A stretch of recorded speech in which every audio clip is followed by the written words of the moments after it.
जय हिंद दोस्त, स्वागत है आपका चंदन इंस्टीट्यूट के इस ऑनलाइन प्लेटफॉर्म पे। मैं विकास मिश्रा आप सभी बच्चों का तहे दिल से स्वागत करता हूं। तो कैसे हैं दोस्त? उम्मीद करते हैं कि आप सभी एकदम स्वस्थ होंगे, मस्त होंगे, बहुत ही शानदार होंगे और आपकी पढ़ाई हमारे साथ बहुत ही चल रही होगी। तो चलिए शुरू करते हैं मेरे बच्चों। एक महाभारत और एक रण की तैयारी जो है आप सभी के लिए भैया यहाँ पर चंदन इंस्टीट्यूट पूरी तरीके से तैयार है। और मैं आज आप सबके इसी श्रृंखला में लेकर आया हूँ ज्योग्राफी का मैराथन, जहां पर मेरे भैया आज आपको मिलने वाले हैं थ्योरी और उसके एमसीक्यूज, और वो भी चैप्टर वाइज। जो मोस्ट इंपॉर्टेंट थिंग्स है भैया जो आपको ध्यान देनी है कि आज के लेक्चर में आपको यहाँ पर भैया क्या मिलने वाला है। तो पहले तो चैप्टर वाइज थ्योरी मिलेंगे और उसी के साथ साथ आपको एमसीक्यूज भी देखने को मिलेंगे। तो क्या आप सभी लोग एक बार रेडी हैं? सभी साथी यस करिएगा कि yes sir we are ready. और मेरे बच्चों बहुत इंपॉर्टेंट सेशन होने वाले हैं, क्योंकि यहां पर मैं आपके प्रीवियस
लोग बता दीजिए कि क्या वॉइस आ रही है? यस, बिल्कुल एक बार यस करिए कि भैया वॉइस क्लियर है। और चलिए शुरू करते हैं भैया क्लास को। एक महत्वपूर्ण क्लास होने वाली है जो कि सीटेट दिसंबर 2024 के लिए जो भी हमारे साथी देना चाह रहे हैं, तो एक बार सभी साथी आ जाएं। और भैया क्लास को मैं बताऊं, मैं कसम से बताऊं, इस क्लास के लिए मैं इतना ज़्यादा एक्साइटेड था और इतना ज़्यादा मैंने भैया बता दूं कि रात भर मैंने इसको मैटर तैयार किया है। जहां से थ्योरी निकाली है उसी से रिकॉर्डिंग एकदम सिमिलर, और लगभग मैं बताऊं लगभग पिछले 10 सालों का मैंने पेपर एनालिसिस किया है और उसके बाद ये कंटेंट तैयार किया है।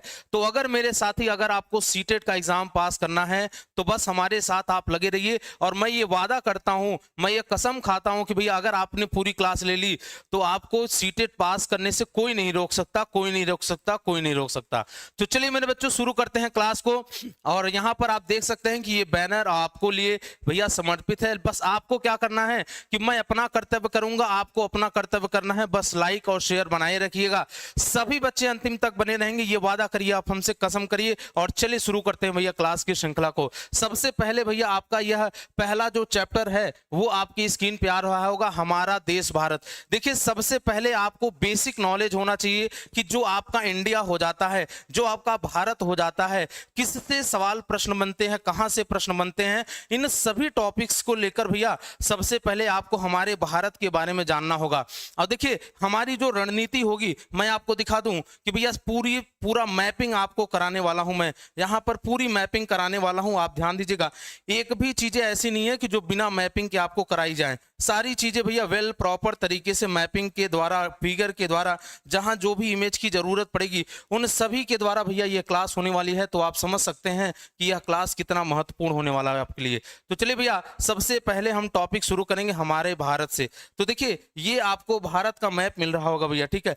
देखिए अगर हम बात करें तो यह आपको प्यारा भारत दिख रहा होगा जो कि आपके स्क्रीन पे आ रहा होगा भैया, ठीक है। वैसे तो संपूर्ण भारत हमारा इस तरीके से कुछ दिखता है। हमारा जो संपूर्ण भारत है वह कुछ इस प्रकार से दिखता है, जहां पर आप देख पा रहे होंगे, जहां पर आपको बहुत सारी चीजें आपको देखने को मिलती हैं। और हमारा संपूर्ण भारत तो इस प्रकार से दिखता है, लेकिन जब आपको भैया भारत के बारे में पढ़ना हो तो आपको भैया प्लेन मैप लेना होगा। और यहाँ पर देखिए सबसे पहले हम बेसिक जानकारी रखेंगे कि भारत हमारा कहाँ पर स्थित है। तो याद रखिएगा कि भारत हमारा भैया उत्तरी गोलार्ध में स्थित है। कहाँ पर स्थित है? तो भारत हमारा उत्तरी गोलार्ध में स्थित हो जाता है।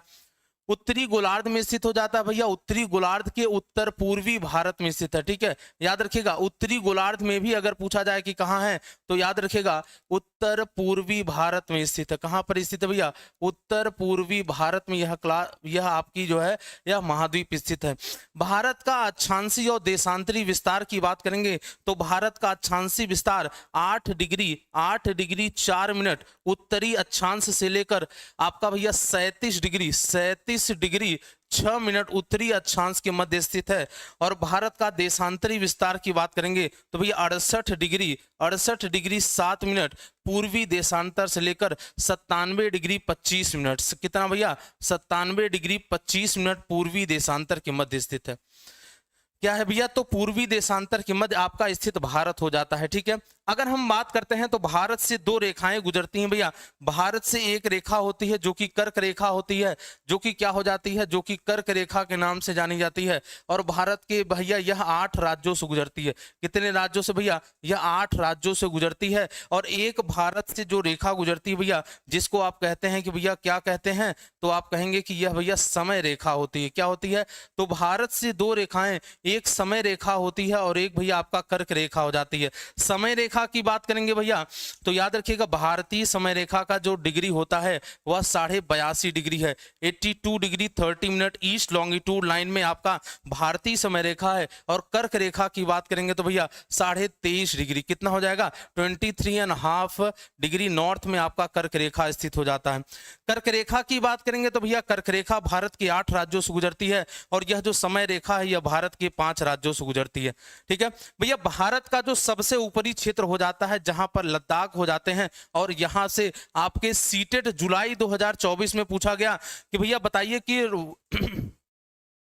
जो आपका यह भारत हो जाता है इससे क्या चीजें हो जाती है। ठीक है, अच्छा 4 सही से लिख दीजिए, 9 लग रहा है भैया, ये आपका 4 है भैया। ठीक है, 8 डिग्री 4 मिनट से लेकर यहां तक हो जाता है। भारत की बात करेंगे तो भैया यह हो जाता है भारत से उत्तर से दक्षिण लंबाई की बात करेंगे तो भारत की उत्तर से दक्षिण लंबाई 3214 किलोमीटर होती है। और भैया भारत की पूर्व से पश्चिम की लंबाई की बात करेंगे तो पूर्व से पश्चिम जो भारत की लंबाई हो जाती है वह भैया 2933 किलोमीटर होती है। कितना भैया? 2933 किलोमीटर भारत की पूर्व से पश्चिम की लंबाई हो जाती है। और उत्तर से दक्षिण की लंबाई की बात करेंगे तो 3214 किलोमीटर हो जाएगा। याद रखिएगा यह आपके लिए इंपॉर्टेंट है। साथ ही साथ मेरे बच्चों यह भी बता दें कि आपने अक्षांशीय और देशांतरी विस्तार देखा, आपने कर्क रेखा और समय रेखा देखा। और चलिए भैया यह देखिए आपका भारत हो जाता है। अब हम भारत के बारे में बात करें तो भारत के कुल भैया 7 पड़ोसी देश हैं जो आपके क्या करते हैं, जो आपके साथ, वैसे टोटल 9 होते हैं, 7 आपके स्थलीय और जलीय प्रकृति के होते हैं, 7 आपके भैया स्थलीय और जलीय प्रकृति के होते हैं। और 2 सिर्फ आपके साथ क्या करते हैं? जलीय सीमा बनाते हैं। 2 आपके साथ जलीय बनाते हैं और 2 भैया जलीय स्थलीय सीमा दोनों बनाते हैं। भारत की सबसे लंबी सीमा की बात करेंगे तो भैया भारत की सबसे लंबी सीमा हो जाती है बांग्लादेश के साथ, जो कि 4096.7 किलोमीटर की बाउंड्री शेयर करती है। याद रखिएगा बांग्लादेश हो जाता है। वहीं पर भैया हम बात करें बांग्लादेश के बाद आपका क्या हो जाता है, तो बांग्लादेश के बाद दूसरे नंबर पे आपका चीन हो जाता है भैया। ठीक है, याद रखिएगा बांग्लादेश हो जाता है, चीन हो जाता है। इसका ट्रिक भी याद रख लीजिएगा। इसका ट्रिक मैंने आपको बताया था कि बचपन में एमबीए, आप लोग इतने तेज हो गए भैया कि आपने क्या कर लिया, बचपन में क्या कर लिया है, एमबीए कर लिया है। तो बचपन में भैया बीए से क्या हो जाएगा, बांग्लादेश हो जाएगा। सीएच से क्या हो जाएगा भैया, चीन हो जाएगा। पीए से क्या हो जाएगा आपका, पाकिस्तान हो जाएगा। क्या हो जाएगा भैया, पाकिस्तान हो जाएगा। और एन से क्या हो जाएगा, एन से नेपाल हो जाएगा भैया। क्या हो जाएगा, एन से नेपाल। और एम से क्या हो जाएगा, एम से म्यांमार हो जाएगा, म्यांमार हो जाएगा भैया। बी से क्या हो जाएगा, बी से भूटान हो जाएगा।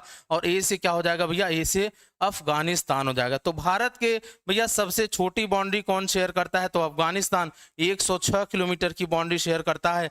और भैया सिर्फ कहां से, सिर्फ लद्दाख केंद्र शासित प्रदेश से लगा हुआ है। वहीं पर मैं बात करूं अगर हम बांग्लादेश के साथ, तो बांग्लादेश भैया भारत के साथ सबसे लंबी सीमा साझा करता है।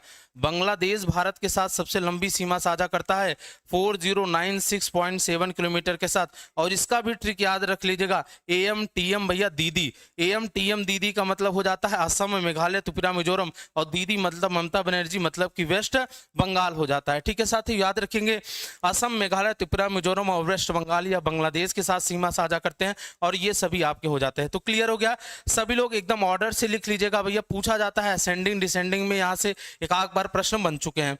अगर हम बात करें यहाँ पर, तो देखिए यह आपका भैया चीन हो जाता है, यहाँ पर आप देखिए पाकिस्तान लगा हुआ है, ये आपका अफगानिस्तान लगा हुआ है भैया, देखते चलिएगा सभी लोग, और ये आपका नेपाल हो जाता है भैया, ये आपका भूटान हो जाता है, और यहाँ पर आपका म्यांमार हो जाता है भैया। श्रीलंका की बात करेंगे तो श्रीलंका भारत के साथ क्या करता है भैया, द्वीपीय देश है। श्रीलंका कैसा देश है भैया, तो एक द्वीपीय देश हो जाता है, जो कि भैया किसके साथ, जो कि पाक जल संधि साथ, किसके भैया, पाक जल संधि के साथ यह क्या होता है, भारत से अलग किया जाता है भैया, याद रखिएगा। और दूसरा यहीं पर आपका होता है मालदीव भैया, ठीक है, मालदीव के पास। तो यह भारत के आपको क्या मिल जाएगा भैया, यह आपके भैया जो पड़ोसी देश हो जाएंगे वह आपके हो जाते हैं। लद्दाख के बारे में याद रखिएगा भैया, लद्दाख कैसा क्षेत्र है, तो लद्दाख एक मरुस्थलीय क्षेत्र है भैया। लद्दाख क्या है, लद्दाख एक मरुस्थल हो जाता है, और मरुस्थल के साथ साथ भैया यह क्या है, यह एक वृष्ट छाया प्रदेश का अंतर्गत आता है भैया। क्या होता है, वृष्ट छाया प्रदेश के अंतर्गत आता है, वृष्ट छाया प्रदेश आता है भैया। और वृष्ट छाया प्रदेश में क्या होती है, वर्षा की कमी होती है भैया। क्या होता है, वृष्ट छाया प्रदेश के कारण वर्षा में कमी आती है भैया। क्या होता है, अगर पूछा जाए कि भैया लद्दाख में वर्षा कम क्यों होता है, तो लद्दाख में वर्षा कम होने का सबसे प्रमुख कारण क्या है भैया, वृष्ट छाया प्रदेश का होना। वृष्ट छाया प्रदेश क्या होता है मेरे साथियों, तो वृष्ट छाया प्रदेश का मतलब हो जाता है जैसे कि किसी चीज के किसी पर क्या होते हैं बिल्कुल आपको नोट करने का मौका मिलेगा, आप परेशान ना होइए, आपको PDF प्रोवाइड कर देंगे, आपको इसकी भी टेंशन नहीं लेनी है भैया, ठीक है, याद रखिएगा। और यहां पर क्या हो जाएगा, तो आपको याद रखना होगा कि भैया लद्दाख एक वृक्ष छाया प्रदेश का क्षेत्र हो जाता है जहां पर वर्षा कम होता है।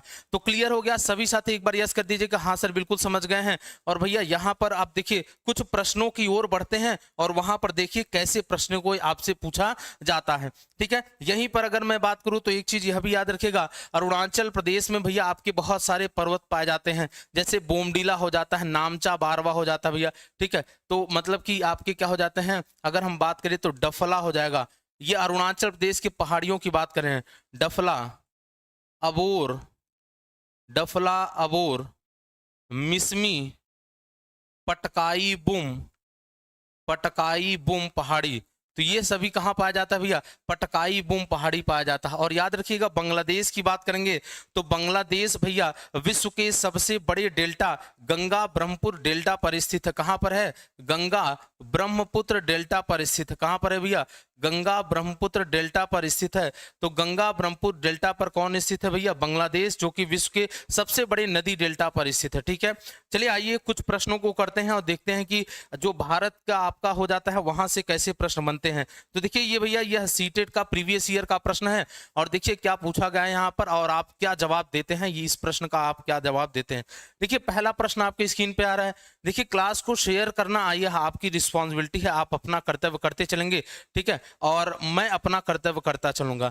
मैं बता रहा हूं कि खून का एक एक कतरा आपके लिए समर्पित कर दूंगा, जब तक जान है भैया शरीर में तब तक आपको अच्छा कंटेंट देंगे, अच्छा पढ़ाएंगे। बस आप सभी लोग एकदम भैया बने रहिए साथ में, आपका सहयोग बहुत जरूरी है, ठीक है। तो आप सभी लोग क्लास को बराबर तरीके से शेयर करते चलेंगे, लाइक करते चलेंगे भैया क्लास को।